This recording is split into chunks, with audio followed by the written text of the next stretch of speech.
as I alluded to in the last segment, there is new reporting out about how Republican strategists and Republican lawmakers are thinking about how do we rebrand the pro-life movement? How do we rebrand the conservative stance on abortion rights? Because we've seen when it's on the ballot with direct ballot initiatives and elections that are highly associated with the issue of abortion rights and polling on the issue, this is a huge political liability for Republicans because their position and extreme policies they're implementing are just not supported by the majority of Americans.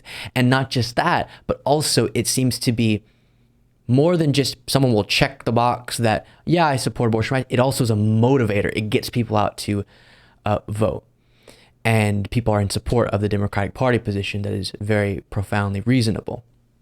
And so, despite, by the way, the mischaracterizations of what Democrats stand for, abortions up until the moment of birth. Okay. And so they're thinking about, as we enter into 2024, how do we rebrand? Not our policy, not how do we change our policy, which is what they should do, and stop enacting these extreme policies, but instead, how do we change the wording? And let's talk about that. This is from NBC News. Republican strategists are exploring a shift away from pro-life messaging on abortion after consistent election day losses for the GOP when reproductive rights were on the ballot. At a closed-door meeting of Senate Republicans this week, the head of a super PAC closely aligned with Senate Minority Leader Mitch McConnell presented poll results that suggested voters are reacting differently to commonly used terms like pro-life and pro-choice in the wake of last year's Supreme Court decision that overturned Roe v. Wade, said several senators who were in the room. And this polling indicated that pro-life no longer resonated with voters. And so I'll let Jen Psaki on her show, let's see, now I'm blanking on the show name, Insider or something like that. Let's see, Inside with Jen Psaki, there you go, on MSNBC. She breaks down this story and you'll see what the alternative phrase is going to be. According to new reporting from NBC, Republican strategists are exploring a shift away from pro-life messaging on abortion after consistent election day losses for the GOP when reproductive rights were on the ballot. The reporting details a closed-door meeting this past week where Senate Republicans were presented with poll results that showed the term pro-life no longer resonated with voters. No kidding. Senator Josh Hawley actually said this with a straight face. Many voters think pro-life means you're for no exceptions in favor of abortion ever. A little memo to Mr. Hawley. In Missouri, which is the state you represent, abortion law makes no exceptions for rape or incest. No exceptions for rape or incest. But they don't seem to be wrapped up in these pesky little details of the actual impact of the policy because they are seeking a rebrand. Pro-life now becomes, in the words of Indiana Senator Todd Young, pro-baby. Pro-baby. Okay, I hate to break it to you, but if you call broccoli candy, it's still just broccoli. If you tie a really nice bow around a lump of coal, it is still coal under there. The branding isn't the problem here. The policy is the problem. And no matter what they call it, the truth is the Republican platform has long been pro-life. And I don't even like seeding the ground of pro-life. Usually I'll use the term anti-choice. But apparently even pro-life, because of the policies it's associated with, is so unpopular, so toxic, that they're maybe thinking about shifting to pro-baby. Now, we have to move to the talking points that are levied against the Democratic Party and Democratic politicians, saying things about what they stand for when it comes to abortion rights that's just not accurate whatsoever.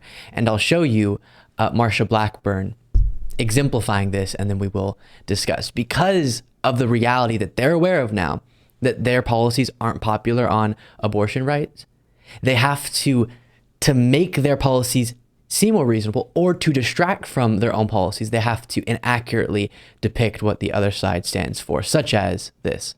Senator, I know you're facing a new Democratic challenger for 2024. Tennessee State Representative Gloria Johnson has announced her run for your seat, and in fact, Americans may recognize her. She made headlines earlier this year for a few weeks as part of what was called the Tennessee Three. Two of those Democratic state representatives were reprimanded for joining gun laws protesters inside the Capitol. Johnson is making gun control the biggest part of her campaign. What's your take? My take is that I'm going to run on the record I've had representing Tennesseans and addressing the problems that they are concerned about, that wide open border, making certain that we're doing things to get inflation down, that we're dealing with crime. And I know that there are 3 that are running against me. They're all leftist socialists. They would make Joe Biden and Nancy Pelosi and Chuck Schumer look like moderates. And I know that they have supported abortion up to the last minute before and after birth. They have never voted for tax cuts. Not those that go disproportionately to those at the top of our economic ladder, but that would be good on their part. So on the point, she said, we've gone through it so many times. Again, if you're a viewer who watches every single day, thank you very much. But I apologize that it can get repetitive, but these are the talking points floating around. They support abortion up until the moment of birth and afterwards. It's not the case. It's just not. That doesn't even happen, first of all. And if it did, it wouldn't be supported by Democratic politicians. What they're pointing to is a very small number of abortions happen late in the pregnancy because of medically necessary reasons that are complex, such as the life of the mother being at risk, or the fetus is no longer viable, an example we talked about, and because it's technically still alive, but it's not going to make it. It's not going to be able to be safely born or even live outside the womb. And the doctors know that, the woman knows that, but because it's technically still alive, the laws that Republicans will put on the books prevents it from being aborted, and then the fertility of the mother is threatened for the rest of her life, and she could become infertile. That's an example that we covered previously. And so these complex variables then are completely ignored by these Republican laws that are implemented to address late-term abortions. And then lives of mothers are threatened. They're put at risk in other ways, and the correct decisions aren't able to be made, not because a healthy mother and healthy fetus, anyone's advocating for a 9th-month abortion there. That just doesn't, again, it doesn't happen. There's been surveys of doctors who are in the know about that and would say, and have said, I've never seen that, and if I did, we just wouldn't partake in something like that.